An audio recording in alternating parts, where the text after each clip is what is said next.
It's already decided. You'll raise Danielle's baby. We signed off on it. Mom slid a thick envelope across the table like she was passing the bread rolls. My fork stopped halfway to my mouth. Every single person at that table was watching me. Nodding. Like this was reasonable. Like this was normal. And then Mom smiled and said, "Oh, a lawyer's coming Tuesday. You'll just need to sign a few things. My name is Celeste. I'm 34 years old. I live alone in a one-bedroom apartment in Columbus, Ohio, and I work as a freelance medical transcriptionist. I wake up early, I meet my deadlines, I pay my bills on the first of every month without fail. That's my life, and I built every piece of it myself. I'm the middle child, which in my family meant I was invisible in the best way and completely exposed in the worst way. Not the eldest, who got the praise. Not the youngest, who got the passes. Just the one in the middle, who everyone described as reliable. And I learned early that in my family, reliable didn't mean respected. It meant available. It meant they knew I wouldn't say no loudly enough for it to matter. My parents didn't help me with college. No loans, no cosigns, no encouragement at the kitchen table. I enrolled in a 2-year medical transcription certification program on my own, worked a waitressing job to cover it, and came out the other side with a career I actually built. Every piece of furniture in my apartment, I bought. Every bill, mine. I never once called home asking for a bailout because I already knew the answer would come wrapped in conditions I couldn't afford. My younger sister Danielle is 26. She's beautiful, charismatic, and has never once been held to the same standard as anyone else in that house. Growing up, Danielle got the parties, the loans that somehow never needed paying back, and the kind of soft, patient love that came with no expectations attached. Now she's pregnant, unmarried, and has decided she wants to focus on herself. And apparently, the family solution to that decision was me. I wasn't the one they threw parties for. I wasn't the one they loaned money to without asking. But apparently, I was the one they trusted enough to hand a baby to, without asking either. If you've been the responsible one in your family, the one they lean on, depend on, and quietly take from because they know you won't collapse, then you already understand something about how I felt sitting at that table. Subscribe right now and drop a comment telling me your story. If your family ever treated your reliability like a weakness they could exploit, subscribe. Let's go. And click hype before this story goes any further, because what happens next is something you need to see all the way through. I want to be honest about something. When I pulled into my parents' driveway that Sunday, I felt nothing unusual. Sunday dinners were routine. Pasta, someone's complaint about someone else's life choices, an hour of noise, and then home. I had a deadline Monday morning and a cup of tea waiting in my apartment. I planned to be back by 8. But when I walked through the front door, the smell hit me first. Not just pasta. Candles. The good ones Mom only lit for holidays and special occasions, the ones that smelled like warm vanilla and something almost formal. Every chair at the dining table was filled. Aunts. Uncles. Cousins I hadn't seen since Christmas. My dad sat at the head of the table with his hands folded like he was about to chair a board meeting. And there was one empty seat, right in the center, with a place setting so deliberate it looked staged. I should have turned around right then. Mom came in from the kitchen with a dish towel over her shoulder and kissed my cheek like nothing was unusual. "Sit down, baby. We've been waiting for you." I sat. The room was too warm. Someone had turned the heat up, and the candles were doing the rest. I felt the eyes on me before anyone said a word. Mom set the dish down and didn't even let the food settle before she began. "We've been talking as a family. Danielle needs support. You have space, you have stability, and honestly, Celeste, you don't have much else going on." I heard the words. I processed them. And I stayed completely still. Danielle sat across from me in a soft pink blouse, her hands resting on her stomach, and she smiled. Not an apologetic smile. A comfortable one. I'm not built for the day-to-day stuff, you know? I need to heal. You're so good at taking care of things. She said it like she was giving me a compliment. No hesitation. No shame whatsoever. Dad leaned forward. We already had the paperwork drafted. It's not permanent, just until she gets on her feet. Could be a year, maybe 2.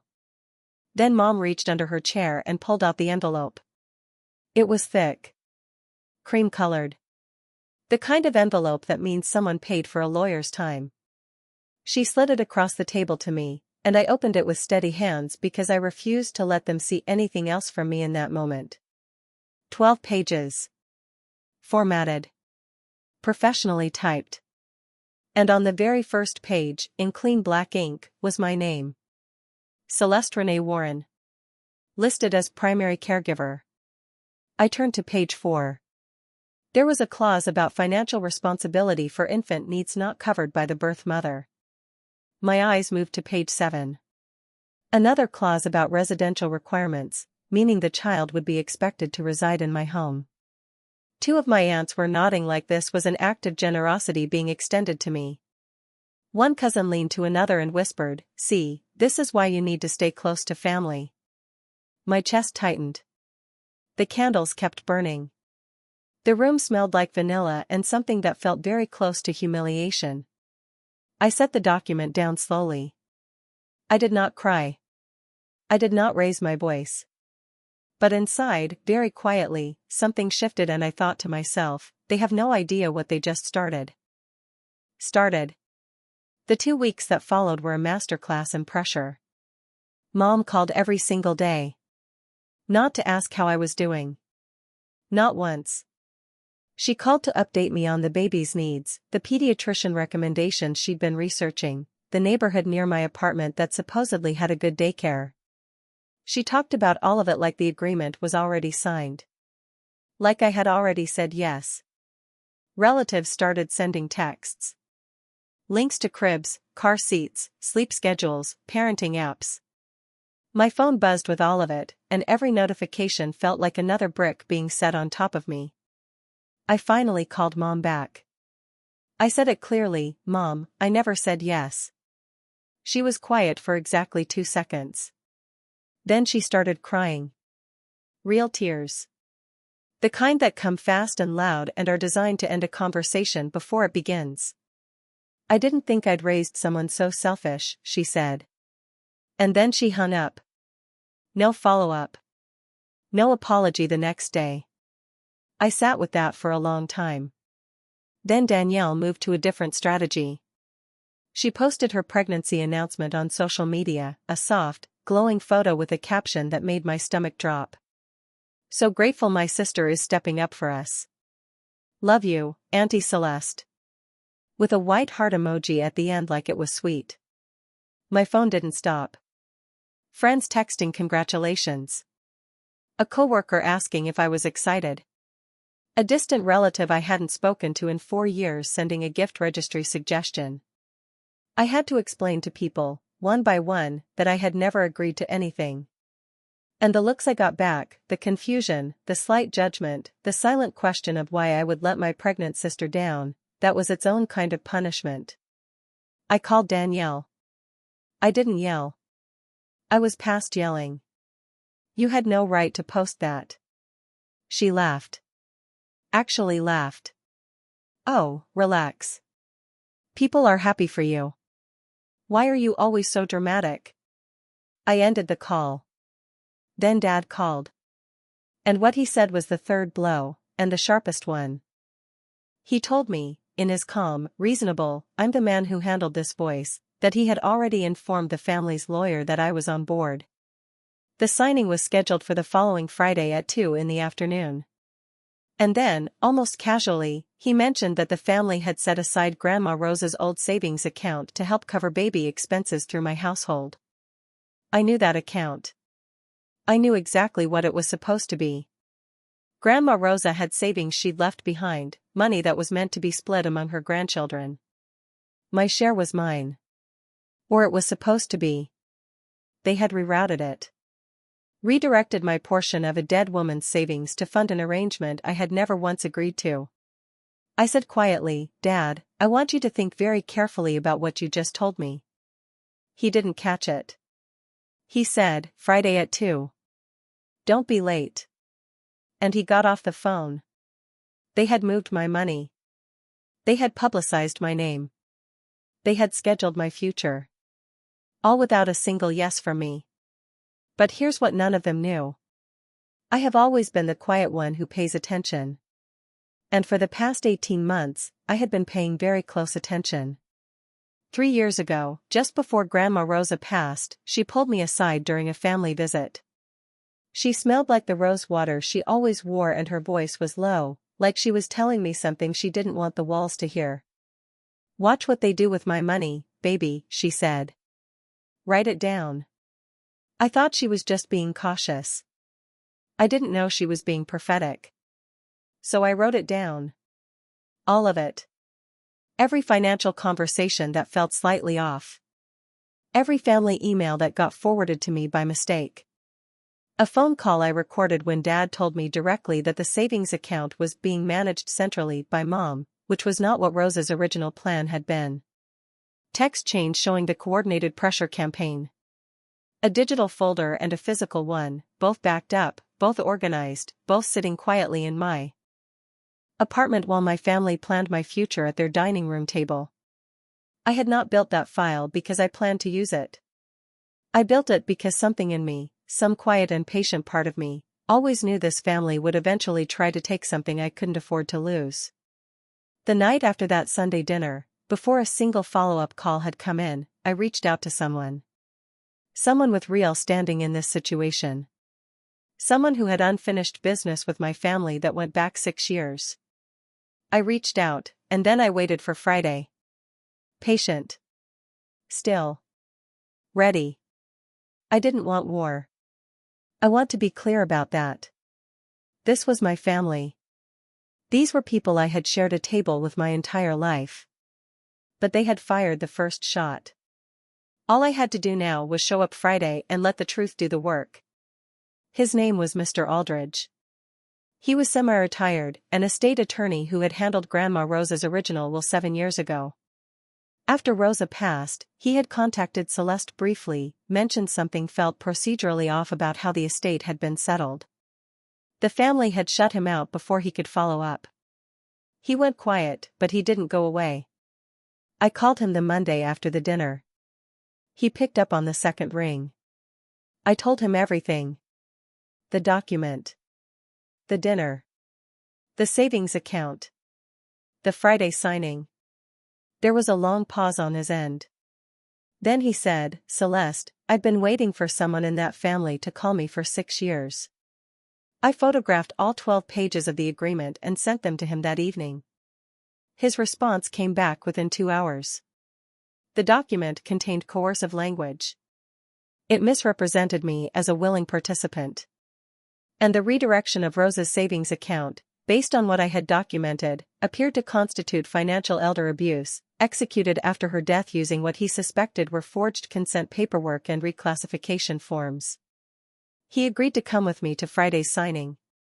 Not yet as my attorney officially, but as what he called an interested party with relevant documents.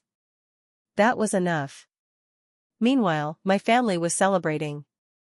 I know this because the texts kept coming. Mom told a relative that I just needed time to process, that I always came through in the end. Danielle sent me photos of nursery furniture from a store she'd visited, asking which one she thought would fit better in my apartment, using my space as a measuring tool before I'd signed a single page. Dad texted me Thursday night, "Proud of you for doing the right thing." They had already decorated the victory. They were so certain I would fall in line that they skipped right past the possibility that I wouldn't. And that certainty, that absolute confidence that I was theirs to arrange, is exactly what made Friday so much more powerful than even I had planned. I arrived at the lawyer's office 5 minutes early. The building smelled like carpet cleaner and recycled air, the kind of office that was designed to feel neutral and official. I wore my black blazer. I brought one bag. I sat down across the table from the family's lawyer, my parents, and Danielle, who was already leaning back in her chair like this was a formality she was graciously attending. Mom reached for the document almost immediately. "We're so glad you came, sweetheart. Let's just get this." The door opened. Mr. Aldridge walked in.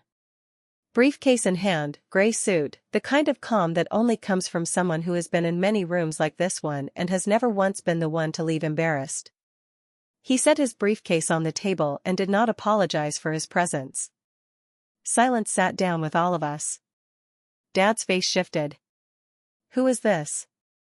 I looked at my father and said, "This is Mr. Aldridge. He handled Grandma Rose's estate. You remember him, don't you, Dad?" Dad remembered.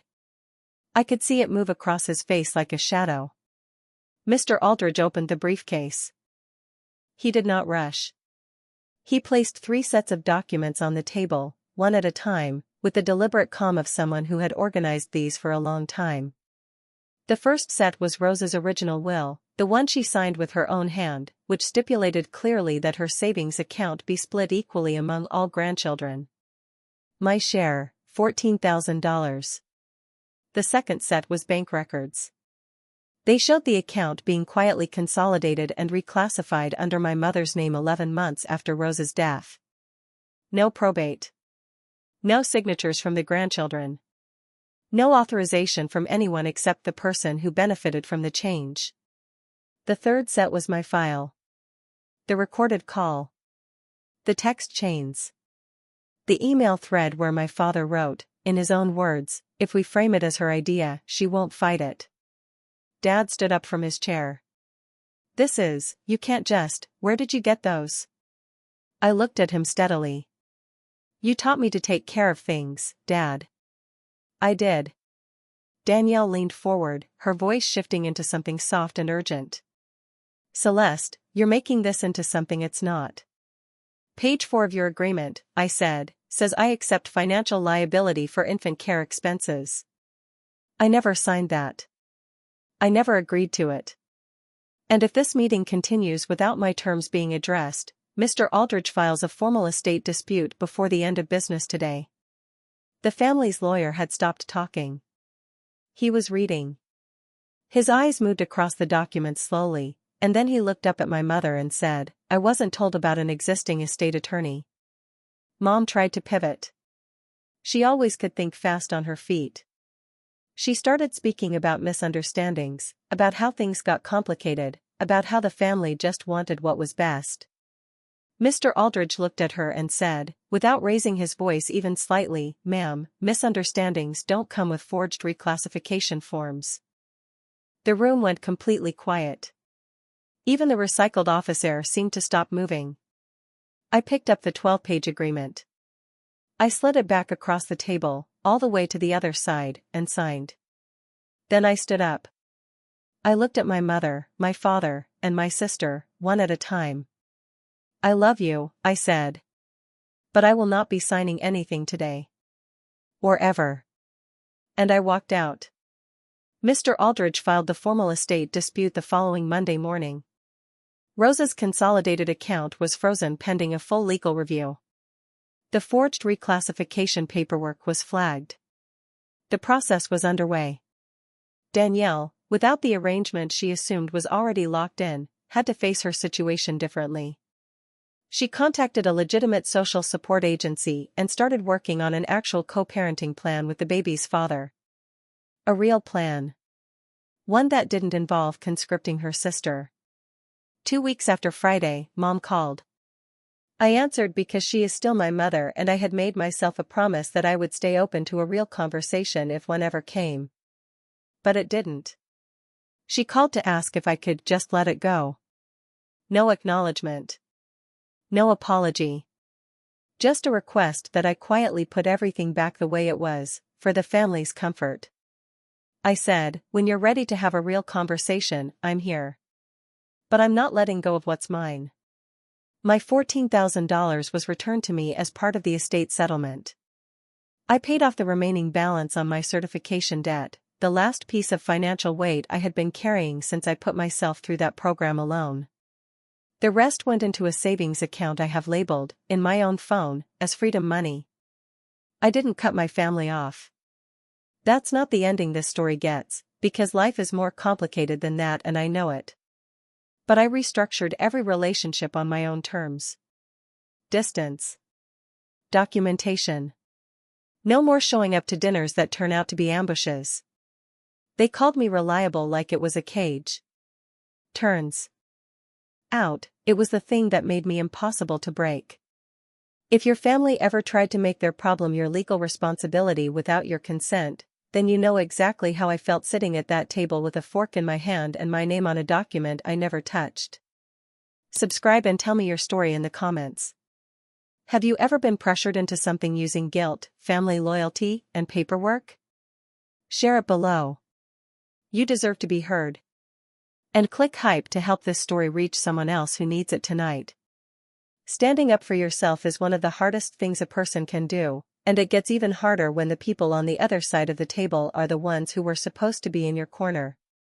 If you've been there, you already know. Subscribe and join this community.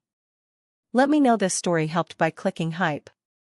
And tell me where you're watching from, because I genuinely love seeing how far these stories travel. Until next time, take care of yourself first. Nobody else is going to do it for you.